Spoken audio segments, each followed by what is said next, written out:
Do you have a space for yourself in your own home?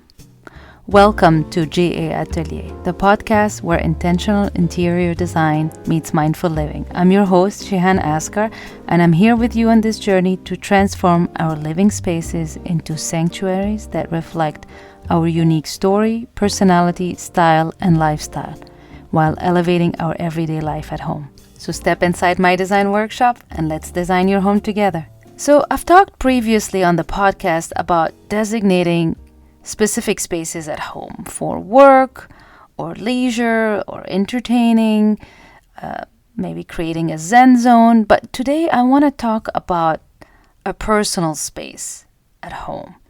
And I know it might sound weird, like why would I need a personal space in my own home? And the entire home is my space, which is true.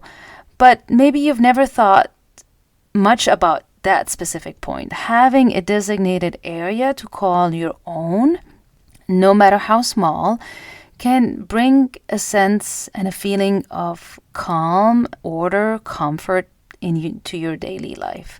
So it's not about creating a whole room just for yourself, but you choose a space where you can take care of things, your own tasks or hobbies, or simply recharge when you're in that space.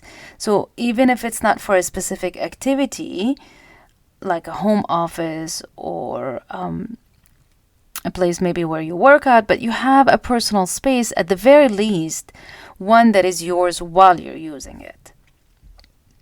So whether you live, with a partner, roommates, a family, shared spaces can sometimes blur the lines between, your time and other people's time. So communal areas like a living room or a kitchen, they're great, for spending time together, and it's amazing, for these experiences. But having a designated spot just for you can, balance things out a little bit. And again, it's not about separating yourself from the people you live with, but it's just giving yourself a little bit of space to focus on whatever you want to focus on at that time. So in a home where space is limited, this is actually very important, becomes really important, because you want to have that little personal space, right? And it can make all the difference in how you feel at home. So when every room is, in the house is shared or feels like it's shared territory, it can be challenging to focus, relax, get things done on your own terms. So it could be, like I said, a space to just handle your task, maybe planning your week or working on a goal that you've been thinking about. It might be where you dive into your favorite book. Sometimes it's a place where you practice a hobby or just have some uninterrupted time. So and other people know that when you're in that spot, that means you're focused on something or you're doing something for a specific amount of time. And when you have that spot, you allow it to mentally shift you into these different modes. You just know that when I'm sitting here, I'm just focused on something and it's my own time. So let's go now into some, practical side. Like, how do you define then that space for yourself, especially when you don't have an entire room to spare? So again, don't think too big. It doesn't have to be a huge space. You don't need an extra room or a large area to create that personal space. It could be as simple as a desk in the living room or a chair in the living room, a little nook in your bedroom. Just when you sit there, it's your space to focus. And once you've identified that spot, the next step is to make it, as functional as you can for whatever you need it for. Make sure it's organized with the stuff that you need, the tools that you need. And not, cluttered with stuff that you don't need in that spot. A small tray or organizer can keep your stuff there, or it's easy to take it there once you need it. And you want that space to be somewhere you enjoy, of course, spending time in, because that's the goal.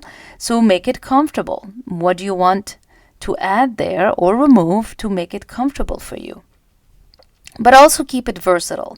Some days you might use it for serious work, other days you might go to unwind and relax. So keep it flexible, because, like we said, it's just a general space that is used for, could be used for several different activities. It's just a space that you like to be in, basically.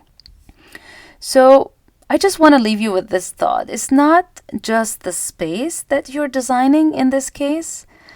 It's the idea that you have a space for you. So ask yourself, would that support me and my needs? Would a space like this help me? And if this idea resonates with you, try it and see. Anyway, I hope this short episode inspired you to take a moment today, maybe, to think about where your space could be. Maybe it's a spot you've already been using but never really intentionally designed or optimized. Or maybe it's a corner that's waiting to become yours. And if you want some ideas to design a corner like that, you can grab my mini guide to elevate your space. It's in the show notes. And you can also take the quiz if you want to kind of see what atmosphere or ambiance you want to create in that space to make it more enjoyable and comfortable for you. Thank you for joining my atelier. And if you enjoyed this episode, please leave a review. A 5-star review would be great. Or if you want to actually write a review, that would be amazing. And I'll see you in the next episode.